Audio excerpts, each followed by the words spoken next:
بسم اللہ الرحمن الرحیم۔ حضرت ابو ہریرہ رضی اللہ تعالیٰ عنہ سے مروی ہے کہ آقا دو جہاں حضرت محمد صلی اللہ علیہ وآلہ وسلم کا ارشاد پاک ہے، جب مؤذن اذان دیتا ہے، مؤذن کے اذان دینے کی آواز جہاں جہاں جاتی ہے، جس چیز تک پہنچتی ہے تو ہر وہ چیز مؤذن کے لیے مغفرت کی دعا کرتی ہے۔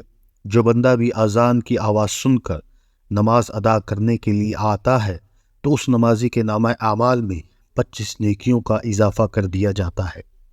اس کی دو نمازوں کے درمیان جتنے بھی گناہ ہوتے ہیں ان کی بخشش کر دی جاتی ہے۔ اس روایت میں یہ بھی ذکر آیا ہے کہ ہر خوش تر چیز جو مؤذن کی آواز سنے گی وہ گواہی دے گی۔ اس میں دنیا کی ہر چیز، جنات، انسان، حیوانات اور نباتات سبھی آ جاتے ہیں۔ صحیح بخاری میں ہے کہ ابو ہریرہ رضی اللہ تعالیٰ عنہ فرماتے ہیں کہ میں نے رسول صلی اللہ علیہ وآلہ وسلم کو فرماتے ہوئے سنا ہے کہ اگر مسلمانوں کو اذان دینے اور نماز میں پہلی صف میں کھڑے ہونے کے ثواب کے بارے میں اندازہ ہو جائے تو اذان دینے اور نماز میں پہلی صف میں کھڑے ہونے کے لیے قرآن اندازی تک کریں۔ ہمارے بہت سے دوست کو اس بارے میں علم ہی نہیں ہے کہ اذان ہو رہی ہو تو بیت الخلاء جانا چاہیے یا پھر اذان کے ختم ہونے کا انتظار کرنا چاہیے۔ دوران اذان بیت الخلاء استعمال کرنے کی شرعاً ممانعت نہیں ہے، اس لیے جب اذان ہو رہی ہو تو طہارت یا قضاء حاجت کے لیے بیت الخلاء استعمال کیا جا سکتا ہے۔ ایسا کرنے میں کوئی گناہ نہیں ہے، البتہ بہتر یہی ہے کہ اگر قضاء شدید نہیں ہے تو اذان کے وقت بیت الخلاء میں نہ جایا جائے اور خاموشی سے اذان سن کر اس کا جواب دیا جائے۔ اس طرح سنت نبوی پر عمل کرنے کا ثواب مل جائے گا۔ علماء اکرام لکھتے ہیں کہ جب اذان ہو رہی ہو تو مسلمانوں کو استنجا کرنے کے لیے بیت الخلاء چلے جانا چاہیے، لیکن سب سے بہتر یہی ہے کہ اذان کے وقت انسان کو بیت الخلاء جانے کے لیے اذان کے ختم ہونے کا انتظار کرنا چاہیے۔ جب اذان ہو رہی ہو تو انسان کو چاہیے کہ خاموشی کے ساتھ اذان سنے اور اس کا جواب دے۔ اس کا اجر و ثواب بہت ہی زیادہ ہے۔ اذان کے وقت ہر کام کو چھوڑ کر اذان کو سننا چاہیے۔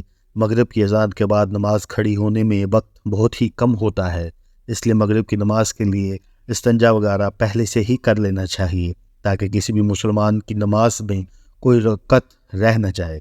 اگر کسی کو بہت ہی شدید واش روم آیا ہے تو وہ اس وقت بھی بیت الخلاء جا سکتا ہے۔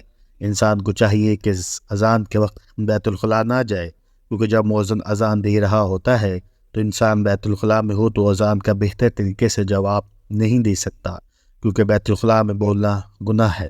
اگر انسان کو بیت الخلاء جانے کی اشد ضرورت پڑے تو مجبوری کے تحت جا سکتا ہے، ورنہ بہتر یہی ہے کہ انسان کا اذان کے وقت بیت الخلاء جانے سے پرہیز کرے، کیونکہ جو بھی بیت الخلاء میں ہوگا وہ اذان کا جواب دینے اور اذان کے بعد کی دعا پڑھنے سے محروم ہو جائے گا، جس کی وجہ سے اس کو ثواب نہیں ملے گا۔ حضرت میمونہ رضی اللہ تعالیٰ عنہ فرماتی ہیں کہ ایک دفعہ رسول صلی اللہ علیہ وآلہ وسلم مردوں اور عورتوں کے صف کے درمیان کھڑے ہو کر فرمانے لگے، جب حضرت بلال رضی اللہ تعالیٰ عنہ اذان پڑھیں گے تو تم اذان کا جواب دو، اللہ تعالیٰ تم کو ہر لفظ کے پڑھنے کے بدلے میں ہزار ہزار نیکیاں بلند فرمائے گا۔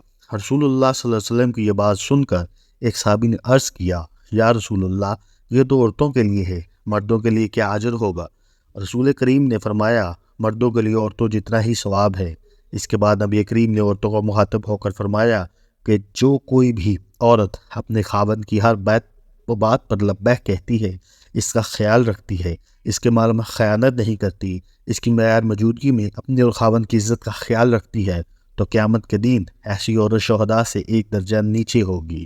اور اگر عورت کا خاوند اچھے اخلاق کا مالک ہو تو اللہ تعالیٰ جنت میں بھی اسی عورت کو خاوند وہی ہوگا، ورنہ اللہ تعالیٰ ایسی نیک عورت کو خاوند جنت میں کسی شہید کو بنا دے گا۔ سبحان اللہ۔ اذان سننے کا بہت ہی اجر و ثواب ہے۔ ہم میں سے بہت سے لوگوں کو یہ عادت ہو گئی ہے کہ وہ خاموشی کے ساتھ اذان نہیں سنتے۔ ہر انسان کو چاہیے کہ اذان کو خاموشی کے ساتھ سن کر اس کا جواب دیں، لیکن آج کل کے دور میں ہم اذان کو دھیان سے نہیں سنتے ہیں۔ ہم جو کوئی بھی کام کر رہے ہو ہم اس کام کو جاری رکھتے ہیں، جس کی وجہ سے ہم اذان کو سن کر اس کا جواب نہیں دیتے۔ جس کی وجہ سے ہم اذان کا اجر و ثواب سے محروم ہو جاتے ہیں۔ اللہ تعالیٰ سے دعا ہے کہ اللہ تعالیٰ ہم کو اذان سن کر اس کا جواب دینے کی توفیق عطا فرمائے۔ آمین۔